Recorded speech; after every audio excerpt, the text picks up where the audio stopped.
நீங்கள் வந்து லாஜிக்கெல்லாம் எதிர்பார்க்கக்கூடாது, ஸ்டோரி சரியில்லைன்னா சொல்லக்கூடாது, சரிங்களா? ஒரு என்டர்டெயின்மெண்ட், நான் சிரிச்சிட்டு போகணும் அப்படின்னு நினச்சா உள்ளே வந்து இந்த படத்தை பார்க்கலாம், பிரச்சனை கிடையாது. இதெல்லாம் தாண்டி இந்த படம் ஃபஸ்ட் ஹாஃப் ரொம்ப சூப்பராக இருந்துச்சு, நல்லா இருந்துச்சு. செகண்ட் ஹாஃப் வந்து பயங்கரமான லேக் இருக்க தான் செய்யுது. பட் என்னன்னா, இப்போ வர படங்கள்லாம் அடிதடி வெட்டு குத்து அப்படின்னு வந்து நம்ம ஃபுல்லாக பார்த்து பழகிட்டு அங்கங்கே ஒரு காமெடி வரவே நம்ம ரொம்ப ரசித்து பார்க்குறோம். அப்படி தான் இருக்குது இந்த படம். உள்ள சந்தானத்தை வந்து நாங்கள் ஹீரோவாக விரும்பலை, இந்த மாதிரி காமெடி என்னத்தை நாங்கள் விரும்புகிறோம், அப்படி தான் வரணும்னு ஆசைப்பட்றோம். இது 12 வருஷத்துக்கு முன்னாடி வந்திருந்தா மேபி வரலட்சுமிக்கு நல்ல ஒரு ஸ்கோப் இருந்திருக்கும் அப்படின்ற மாதிரி தோணுச்சு. அவங்க மிஸ் பண்ணிட்டாங்க, இப்போ அவுட் ஆஃப் ஃபீல்டு போயிட்டாங்க. இப்போ வந்ததுக்கு ஒரு ப்ளஸ் என்னன்னு பார்த்தீங்கன்னா, 12 வருஷம் கழிச்சு அப்படின்னும் போது மக்கள் எந்த மாதிரி படங்களை இன்னும் ஆதரிக்கிறாங்க, விரும்புகிறாங்க அப்படின்றது நல்லா தெரிஞ்சிச்சு. வழக்கமான சுந்தர்சி படம் மாதிரி தான், காமெடியும் சூப்பராக இருக்குது, கிளாமரும் தூக்கலாகத்தான் இருக்குது. ஃபேமிலியோடவே பார்க்கலாம், தப்பு இல்லை. ஏன்னா அவர் படம் அப்படி தான் இருக்கும், டபுள் மீனிங் காமெடிஸும் இருக்குது, ரசிக்கிற மாதிரி தான் இருக்குது.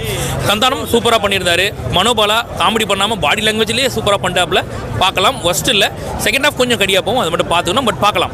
நம்ம மறுபடியும் இந்த மாதிரி வந்தாருன்னா மக்கள் எல்லாம் பார்ப்பாங்க, அவெல்லாம் மறக்கலாம் சார். அதுதான் சார், வீட்டில் எவ்வளோ பிரச்சனை, மனுஷனுக்கு எவ்வளோ பிரச்சனை, தேட்டரில் வந்தாங்க 2 ஹவர் டைம் போதே தெரியல சார். 9:10 போட்டான் படம், 2 ஹவர் படம் போதே தெரியல. பழைய படம் மாதிரியே இல்லை, பெரும் படம் மாதிரியே இருக்கு. சந்தானம் வந்து மறுபடியும் எல்லாரையும் உற்சாகப்படுத்தணும். தியேட்டர் ஃபுல்லாக என்ஜாய் பண்ணி பார்த்தாங்க. அதாவது ஒவ்வொரு சாங், ஒவ்வொரு கவுண்டர் காமெடிக்கும் அவ்வளோ சிரித்து நான் ரொம்ப நாள் கழிச்சு இப்போ தான் பார்த்தேன். எல்லாருமே வந்து அந்த 10 இயர்ஸ்க்கு முன்னாடி நடிச்சிருந்தது பார்க்கறதுக்கு வந்து பெரிய டிஃப்ரென்ஸ் தெரியல. ஆனால் ஒரே ஒரு விஷயம் என்னென்னா, படத்தில் நடித்த நிறைய பேர் இப்போ உயிரோடு இல்லை.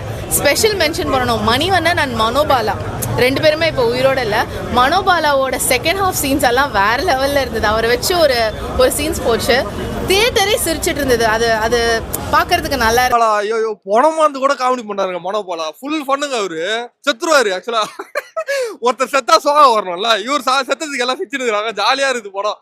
ஏன்னா இந்த மாதிரி படம் தான் வேணும் நான் எக்ஸ்பெக்ட் பண்ணி எதிர்பார்த்துருக்கிறேன். பட் இந்த மாதிரி படம் சுந்தர் சிக்கு உண்மையிலே ஆச்சா, ரொம்ப நாள் கழிச்சு நல்லா சிரிச்சிருக்கோங்க அவர் பார்த்தல.